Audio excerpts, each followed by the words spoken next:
சிவாய நம. நான் உங்கள் ஜோதிடர் கருப்பசாமி, கேஜிஎஃப். சிவாய நம.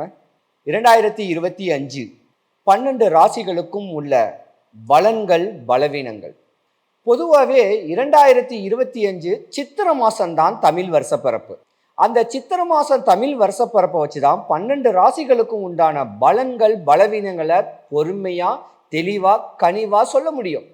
ஆனால் நம்மளுடைய ஆவல் இந்த 2025 இந்த 2024 பல துன்பங்கள், கஷ்டங்கள், நஷ்டங்கள், அவைப்பேறு அவமானங்களை சந்திச்சிருந்த நம்மளுக்கு இந்த 2025 ஒரு நல்ல காலம் பிறக்காதா? ஒரு வாழ்க்கை தெளிவாகாதா? இந்த வருஷமாவது நம்ம மேன்மை அடைய முடியாதா? நம்ம ஆசைகள் தேவைகள் பூர்த்தி ஆவாதான் சொல்லக்கூடிய ஏக்கம் எல்லாருக்குமே இருக்கும். அப்போ இந்த 2025 12 ராசிக்கும் உள்ள பலன்கள் பலவீனங்கள். இந்த 2025 12 ராசிக்காரங்களும் நான் சொல்லக்கூடிய சின்ன சூட்சமங்கள், அந்த சூட்சமத்தோட வழிமுறைகள் பக்குவம் பண்ணிக்கிட்டு வந்தீங்கன்னா நல்ல படிப்பு, நல்ல வேலை, திருமணம், சந்தோஷமான ஒரு குழந்தை குட்டிங்க, வாழ்க்கையை ரசித்து ருசித்து வாழக்கூடிய தன்மை எல்லாருக்குமே கிடைக்கும்.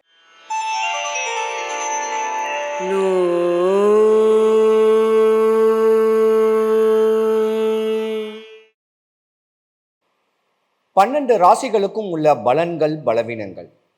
பொதுவாகவே இந்த 12 ராசிகளும் கோச்சார அடிப்படையில் மட்டும்தான் பலன் சொல்லிக்கிட்டு இருக்கிறோம்.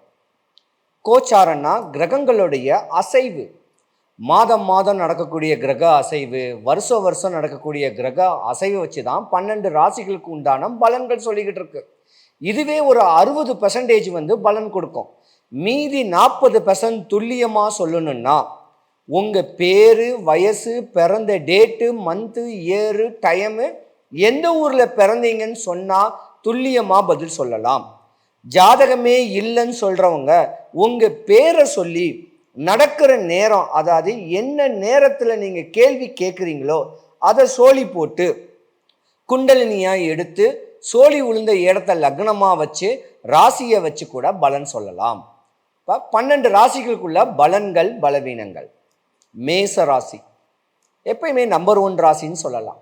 அந்த மேச ராசியை பொறுத்த வரைக்கும் செவ்வாயோடைய ஆதிபத்தியமான ஒரு ராசி, முருகனுடைய அனுகிரகத்தில் இருக்கக்கூடிய ஒரு ராசி, கோபக்கார ராசி, குணம் உள்ள ராசி, அன்பான பண்பான படித்த அற்புதமான ஒரு ராசின்னு கூட சொல்லலாம்.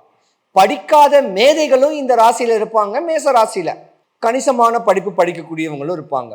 பொதுவாக இந்த மேச ராசியில் அஸ்வினி, பரணி, கிருத்திகை 3 நட்சத்திர பாதங்கள் பலமாகவே இருக்கு. அஸ்வினி நட்சத்திரத்துக்கு அதிபதி கேது பகவான், பரணி நட்சத்திரத்துக்கு அதிபதி சுக்கிர பகவான், கிருத்திகை நட்சத்திரத்துக்கு அதிபதி சூரிய பகவான். அப்ப ஞானக்காரகன் சொல்லக்கூடிய கேது பகவான் இந்த ராசியில் இருக்கிறனால ஞானங்கள், கல்விகள், தெய்வ பலன்கள், தெய்வ அனுகூலங்கள், ஆன்மீக சொற்பொழிவுகள், ஆன்மீக சம்பந்தப்பட்ட பேச்சுக்கள், ஜோதிடர்கள், குறி சொல்றவங்க, இன்னும் பல ஆன்மீக சம்பந்தப்பட்டவங்க இந்த ஜாதகத்துல இருப்பாங்க. 2வது பரணி நட்சத்திரம் சுக்கிரனுக்கு அதிபதி. பரணினா முருகனுடைய நட்சத்திரம். தவமிருந்து வரமிருந்து பிறந்தவங்க இந்த பரணி நட்சத்திரக்காரங்க. அழகுல, அறிவுல, அன்புல, பண்புல, படிப்புல, கலைத்துறையில நிறைய பிரகாசிக்கக்கூடியவங்க இந்த சுக்கிரனுடைய ஆதிபத்தியமான ஒரு ராசிக்காரங்க. 2வது கிருத்திகை.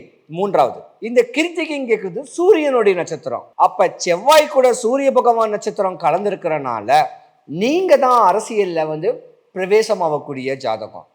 கட்ட பஞ்சாயத்து, வீடு, நிலம், சொத்து, சுகங்கள், வாழ்க்கையை நல்லா ரசிச்சு ருசிச்சு வாழக்கூடிய தன்மைகள், இந்த 3 நட்சத்திரங்களுமே செவ்வாயோடைய பலத்துல தான் இருக்கு. அப்ப நீங்க முருகக்கடவுளுடைய தவ புதல்வர்கள் தான் சொல்லலாம். பொதுவா இந்த மேசராசி இருக்க வேண்டிய ஆண்களை பொறுத்த வரைக்கும் தெளிவான ஒரு வாழ்க்கை, தெளிவான ஒரு அமைப்புடைய ஒரு வாழ்க்கையை தான் வாழக்கூடிய ஒரு நேரங்காலங்கள் உண்டு. ஆனா குறிப்பிட்ட காலம் ஒரு 35 வயது வரைக்கும் பல கஷ்டங்களை பற்றிருந்த ஜாதகமா இருந்திருந்தாலும் 40 வயசுக்கு மேல அரசியல் பிரவேசம், அரசியல்ல கொடி பிடிக்கக்கூடிய பிரவேசம், ஆன்மீக தன்மைகள், இப்படி நிறைய வரக்கூடிய தன்மைகள் இந்த மேசராசிக்காரங்களில் நிறையவே இருக்கு. ஆனால் மேசராசிக்காரங்களில் பெண்கள் தான் யோகக்காரங்கள்னே சொல்லலாம். ஏன்னா படித்த ஒரு வேலையும், அற்புதமான வேலையும், அரசு சம்பந்தப்பட்ட வேலையும், அதிகார தோரணையான ஒரு அமைப்பு இருக்கக்கூடிய தன்மை இந்த மேசராசியில் இருக்கக்கூடிய பெண்கள் தான். சொல்லப்போனால் யோகங்கள் நிறைஞ்சிருக்கக்கூடிய நேரம் இந்த 2025 உங்கள் 2 ராசி, அதாவது ஆணுக்கும் பெண்ணுக்கும் யோகம்தான் சொல்லுவேன். இவ்வளவு நாளாப்பட்ட கஷ்டங்கள், துன்பங்கள், துயரங்கள், பல அவப்பேறு அவமானங்கள்லேருந்து விடுபடக்கூடிய ஒரு நேரம் காலம் இந்த 2025. படிக்கிற பிள்ளைங்க நல்லா படிப்பாங்க, நல்ல வேலை கிடைக்கும். அரசு வேலை கிடைக்கும்னு கேட்டு நான் சொல்ல மாட்டேன், ஏன்னா ஏழைக்கு ஆசை வார்த்தை காட்டக்கூடாது. அதனால் நல்ல வேலை கிடைக்கும். படித்த படிப்புக்கு உண்டான ஒரு வேலைகள் அமையறதுக்கான வாய்ப்பு நிறையா இருக்குது. கலைத்துறையில் பிரவேசிக்கலாம், இல்லை கலைத்துறை சம்மந்தப்பட்டதில் ஏதாவதுன்னா இந்த ரீல்ஸ் போடுறது, இன்ஸ்டாகிராமில் வருது, தன்னை எல்லாருக்கும் வெளிப்படுத்தக்கூடிய அமைப்பு, இதெல்லாம் பார்த்தீங்கன்னா பெண்கள் நிறைய நாட்டமிடுவாங்க. அப்போ கணவன் மனைவிக்குள்ள கொஞ்சம் சந்தோஷமான நிலவுகள் இருக்கக்கூடிய தன்மையும் இந்த மேசராசிக்காரருக்கு 2025 இருக்குது. நல்ல ஒரு யோகம் இருக்குது. ஏன் கேட்டால் மேசராசிக்கு 12வது வீட்டில் தான் ராகு பகவானுடைய அமைப்பு இருக்குது. அப்போ ராகு கேது பயிற்சி 11வது வீட்டுக்கு போகுது 2025 ஏப்ரல் மாதம். அப்போ 11வது வீட்டுக்கு கும்பராசியில் போயிட்டு பிரவேசிட்டாருனாவே உங்களுக்கு யோகம்தான். சுபகாரியங்கள் நடக்க வாய்ப்பு இருக்குது. உங்கள் வீட்டில் உங்கள் பிள்ளைகளுக்கு நல்ல காரியங்கள் நடக்கிறதுக்கு வாய்ப்பு இருக்குது. கல்யாணம் ஆகாதவங்களுக்கு கல்யாணம் நடக்கும், குழந்தை குட்டி இல்லாதவங்களுக்கு மேசராசியருடைய பிள்ளை குட்டிங்களுக்கு குழந்தை பிறக்கும். இப்படியாம்பட்ட ஒரு தருணமும் இந்த ராசிக்காரங்களுக்கு 2025 இருக்குது.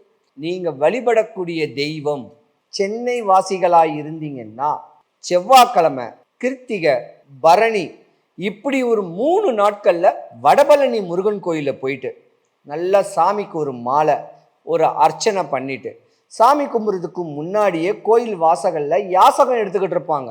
அவங்களுக்கு ஏதாவது ஒரு செருப்பு, ஒரு கம்பளி, ஒரு கொடை, இல்லைன்னா ஏதாவது ஒரு சாப்பாடு வாங்கி கொடுத்துட்டு சாமியை பார்க்க நல்ல செவ்வ அரளிப்பூ, சிகப்பு ரோஜாவை எடுத்துக்கிட்டு மேசராசிக்காரங்க உள்ள ஆணும் பெண்ணும் வடபழனி முருகன் கோயிலுக்கு இந்த டைமில் வந்தீங்கன்னா தடபட்ட சுபகாரியங்கள் எதுவாக இருந்தாலும் சரி, கல்யாணம் ஆகலை, குழந்தை இல்லை, கஷ்டம் நஷ்டம், இன்னல்ல இருக்கேன், இடைஞ்சூரில் இருக்கேன்னு சொல்கிறவங்க இந்த நாளில் போய் சென்னையில் இருக்க வேண்டிய வடபழனி முருகன் கோயிலில் போயிட்டு எம்பெருமானை தரிசித்து வந்தீங்கன்னா உங்கள் ஆசைகள் தேவைகள் பூர்த்தியாகும். வாழ்க்கையில் பல யோகங்கள் வரணும், பெரிய லெவலுக்கு வரணும்னு சொல்லக்கூடிய ஆசைகளோடு இருக்கக்கூடிய மேசராசி அன்பர்கள் இந்த 2025 உங்களுக்கு யோகம்தான். செவ்வாய் பகவான் ஆதிபத்தியமாக இருக்கக்கூடிய நேரங்காலத்தில் இந்த மாதிரி வடபழனியோ, பழனி முருகனோ, திருச்செந்தூர் முருகனோ, அவங்கவுங்க பக்கத்து வீட்டுக்கு இருக்க வேண்டிய முருகக்கடவுளை வழிபட்டு வந்தீங்கன்னா உங்கள் வாழ்க்கை தரன் உயரும். மேன்மையாக வரக்கூடிய நேரம் வருது உங்களுக்கு. அண்ணன் தம்பி அங்காளி பங்காளியோடைய அரவணைச்சு வாழக்கூடிய ஒரு நேரங்காலங்கள் உண்டு. 100க்கு 100 சுபகாரியம் உங்கள் ராசிக்கு உண்டு. ஏன்னா ராசிக்கு 2ஆம் இடத்துல ரிஷப ராசியில் குரு பகவான் இருந்து அடுத்து மிதுன ராசிக்கு பேச்சியாக போகிறாரு 2025. நல்ல காரியங்கள் இது வரக்கூடிய நேரம் உண்டு. முன்னோரை வழிபடுங்க, குலதெய்வத்தை வழிபடுங்க, மானசீகமாக மனசார ஒரு குருவை நியமிச்சுக்குங்க. நல்ல ஜோதிடரை பார்த்து உங்கள் வருங்காலங்கள் எப்படி இருக்குன்னு சொல்லி அவங்கக்கிட்ட சொல்யூஷன் சஜஷன் கேளுங்க. உங்கள் தரத்தை உயர்த்திக்கிங்க. குறையில்லாமல் இருக்கணும், எல்லாருக்கும் எல்லா வளமும் எல்லா நலமும் கிடைக்கணும். மேசராசி அன்பர்களுக்கு எந்த குறையும் வரக்கூடாது.